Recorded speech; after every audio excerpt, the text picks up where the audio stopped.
Welcome friends.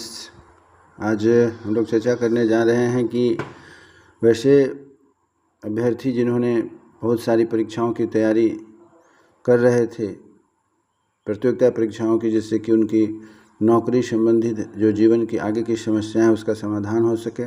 और इसी बीच में पता चला है आपको कि बिहार में आचार संहिता लागू हो चुकी है, इलेक्शन का डेट घोषित हो चुका हुआ। और वैसी परिस्थिति में यह सबसे कठिन समय है वैसे अभ्यर्थियों के लिए जिन्होंने परीक्षा की तैयारी कर रखी थी। अब उनके लिए भविष्य का एक बहुत बड़ा क्वेश्चन मार्क्स लग गया है कि कैसे वो अपनी तैयारी को आगे करें, क्या करें, नहीं करें। तो आइए इसी बात पर हम लोग थोड़ा चर्चा करते हैं कि आपको चिंता करने की बात नहीं है, तो आगे क्या करें इसी पर हम लोग यहाँ पर चर्चा करेंगे कि क्या जो योजनाएँ हैं उसको कैसे पूरा की जा रही है और कैसे पूरा किया जाएगा। कई परियोजनाएं अब शुरू नहीं हो पाएंगी, अटकी प्रतियोगिता परीक्षाएं। इसमें चिंता की बात नहीं है, क्योंकि इसमें जो अभी हम लोग जिस न्यूज़ पर चर्चा कर रहे हैं, जो सूचना आई है उसके आधार पर सारी सूचनाएं आपको मिल जाएंगी। TRE-4 सहित कई वैकेंसी जारी नहीं होंगी। प्रक्रिया शुरू वाली योजनाओं पर असर नहीं होगा। साफ साफ कहा गया है कि जो पहले से परीक्षाएं होने वाली है, फॉर्म फिलअप हो चुका हुआ है, परीक्षा की तिथि घोषित है, जैसे STT है या अन्य बहुत सारी वैकेंसीज आई थी, उन पर कोई प्रभाव नहीं पड़ेगा। इसीलिए आप इस बात को ध्यान रखें कि अपनी तैयारी को ठंडा नहीं पड़ने देना है, ढीला नहीं पड़ने देना है और अपनी तैयारी को मजबूत करना है, ताकि यह आपके जीवन का बहुत ही महत्वपूर्ण क्षण है। यह 5 वर्ष जो आने वाला है, आपकी यदि उम्र निकल जाएगी तो आप फिर अपनी तैयारी के आधार पर आगे अगर नहीं निकल पाते हैं तो उम्र निकल जाने पर आपका जीवन भर जो है कि हाथ मलना पड़ेगा, पछतावा करना पड़ेगा। तो इसी सब बातों को ध्यान में रखते हुए आइए हम लोग यहाँ थोड़ा सा ध्यान दें, चर्चा करते हैं कि क्या कहा गया है। विधानसभा चुनाव की घोषणा होते ही राज्य की कई परियोजनाओं का कार्यान्वयन अटकने की आशंका है। नई परियोजनाएं मंजूर नहीं हो सकेंगी, खास करके केंद्र के पास मंजूरी के लिए कोई योजना फिलहाल अटकेंगी। खासकर केंद्र के पास मंजूरी के लिए गई योजनाएं फिलहाल अटकेंगी। कहने का मतलब हुआ कि जो योजनाएं राज्य सरकार ने केंद्र को दिया था कि आप विकास का कार्य हो, चाहे वैकेंसी के कार्य हो, या जो अन्य जो फंड उपलब्ध कराने वाली योजनाएं होंगी, उन्हीं को दिक्कत होगी, क्योंकि केंद्र अभी इस बीच में नहीं दे सकता है जब तक चुनाव फाइनल नहीं हो जाता है, रिजल्ट नहीं आ जाते हैं 14 नवंबर तक। वही बात कहा गया है कि खासकर केंद्र के पास जो मंजूरी के लिए गई योजनाएं फिलहाल अटकेंगी। यही नहीं, आगामी प्रतियोगिता परीक्षाएं बाधित होने की संभावना है, जैसे कि बिहार लोक सेवा आयोग, राज्य कर्मचारी चयन आयोग और बिहार राज्य तकनीकी सेवा आयोग से कोई भी नया विज्ञापन जारी नहीं होगा। यहाँ यह बात ध्यान देने की योग्य है कि तत्काल जब तक कि चुनाव नहीं हो जाता है, अर्थात मात्र आप समझें तो 1 महीने की बात है, अक्टूबर चल रहा है, 14 नवंबर को जो है कि रिजल्ट आ जाएंगे। उसके बाद जिसकी भी सरकार बनी, जो भी सरकार में आएंगे, उनका गठन होने के बाद जो है कि फिर से जो राज्य का कार्यभार है, वैकेंसीज हैं, परीक्षाएं हैं, नियुक्ति है, ये सभी रास्ते पर आ जाएंगी। इस बीच में थोड़ी समस्या है 1 महीने तक, इसलिए आप अपने आप को तैयार रखें, कोई घबराने की बात नहीं है। तो बिहार लोक सेवा आयोग, राज्य कर्मचारी चयन आयोग, बिहार राज्य तकनीकी सेवा आयोग से कोई भी नई विज्ञापन नहीं आएंगे। इससे लगभग 70,000 से अधिक विभिन्न पदों की नियुक्ति प्रभावित होंगी। देख लीजिए यहाँ कहा गया साफ साफ, अर्थात 70,000 वैकेंसी अभी आपके पास बची हुई है, पड़ी हुई है।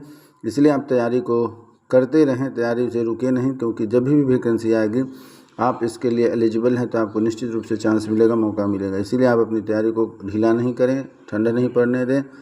आपको इस पर जो है कि सुस्त नहीं होना है, अपनी तैयारी को बनाए रखना है। इसीलिए कहा गया है इससे लगभग 70,000 से अधिक विभिन्न पदों की नियुक्ति प्रभावित होगी। आपके लिए एक और अच्छी बात है कि यदि इसी सरकार में या इसी बीच में आ जाती वैकेंसी, तो पर एक वैकेंसी आने मात्र से नहीं होती है। वैकेंसी होने से अभिप्राय यह है कि उसके लिए आगे की भी व्यवस्था होनी चाहिए।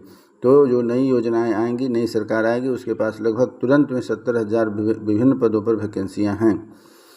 हालांकि जिनकी प्रक्रिया प्रारंभ हो चुकी है उनके ऊपर कोई प्रभाव नहीं पड़ेगा। देखिए, जैसा कि मैंने आपको बताया कि जो वैकेंसीज आ चुकी हैं, आवेदन हो चुकी है, डेट घोषित हो चुका है, उस पर कोई प्रभाव नहीं पड़ेगा। इसीलिए कहा जा रहा है कि हालांकि इनकी प्रक्रिया प्रारंभ हो चुकी हुई है, उनके ऊपर कोई प्रभाव नहीं पड़ेगा। सड़क निर्माण के लगभग 1 दर्जन परियोजनाओं का प्रभावित होना तय है। इसके अलावा बिजली परियोजना, नगर विकास से जुड़ी हुई योजनाएं भी प्रभावित होंगी। ऐसे जिन योजनाओं को मंजूरी मिली है उन पर इसका प्रभाव नहीं पड़ेगा, अर्थात जिनको पारित कर दिया जा चुका है, फंड इशू हो चुका है या अन्य जो भी उनके फॉर्मेलिटीज़ हो चुकी हैं वो उनके लिए कोई परेशानी नहीं है। उधर बीपीएससी ने से चौथे चरण में स्कूल के शिक्षकों की भर्ती के विज्ञापन जारी नहीं हो सका। अभी तक इसकी रिक्ति बीपीएससी को भेजी नहीं गई है।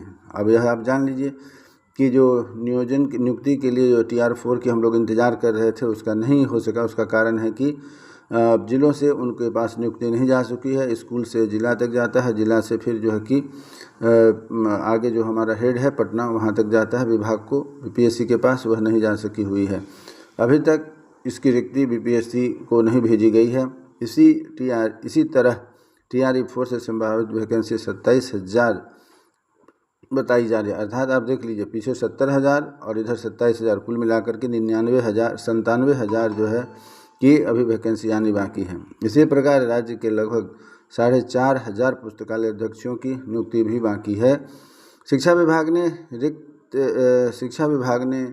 भी जितने भी शिक्षा विभाग ने इसकी रिक्ति भी अभी तक बीपीएससी को नहीं भेजी है।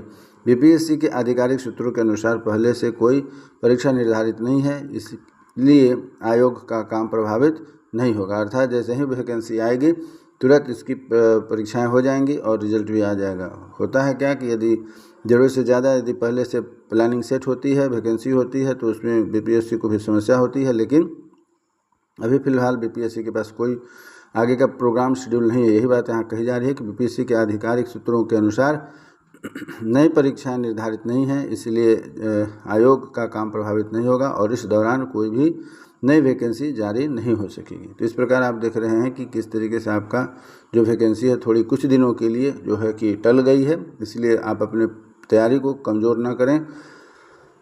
आगे है कि पहले से जारी वैकेंसी से जुड़े आवेदन प्रभावित नहीं होंगे, अर्थात पहले जो वैकेंसी आ चुकी है जैसा कि मैंने अभी कहा उस पर कोई प्रभाव नहीं पड़ेगा, इसलिए आप अपनी तैयारी को बनाए रखें। इंटर स्तरीय प्रतियोगिता परीक्षा के लिए बिहार कर्मचारी चयन आयोग, जिसे कि बिहार SSC कहते हैं, अभ्यर्थियों से आवेदन ले रहा है। पहले से जारी वैकेंसी से जुड़े आवेदन आदि प्रभावित नहीं होंगे, लेकिन इस दौरान परीक्षा के आयोजन नहीं हो सकेगा। इंटर स्तरीय प्रतियोगिता परीक्षा से लगभग 23,000 विभिन्न पदों पर नियुक्ति होनी है। उनमें से 8,000 से अधिक पद लिपिक के हैं और इसी प्रकार बिहार तकनीकी सेवा आयोग से दंत चिकित्सक सहित विभिन्न 4,654 पदों पर होने वाली परीक्षा आदि प्रभावित होगी। इस प्रकार आपने देखा कि आचार संहिता लागू हो जाने से कोई विशेष फर्क नहीं पड़ने वाला है। आपको लगभग 1 महीने का इंतज़ार करना पड़ेगा। उसके बाद निश्चित रूप से जो भी सरकार आएगी आपके कल्याण के लिए, क्योंकि आपको वोट देना है, आपके द्वारा चुनी गई सरकार बनेगी, तो निश्चित रूप से आपकी समस्याओं का ध्यान रखते हुए आपकी सुविधाओं के लिए अधिक से अधिक प्रयास करेगी। उम्मीद करता हूँ कि यह वीडियो आपको अच्छा लगेगा। आपका कैसा लगा इस पर निश्चित रूप से अपने विचार कमेंट्स के माध्यम से हमें दें, ताकि आगे आने वाली जो वीडियो होंगी आपके चॉइस के अनुसार बनाई जाएगी। तब तक हमारी आपकी फिर से मुलाकात होगी। नमस्कार।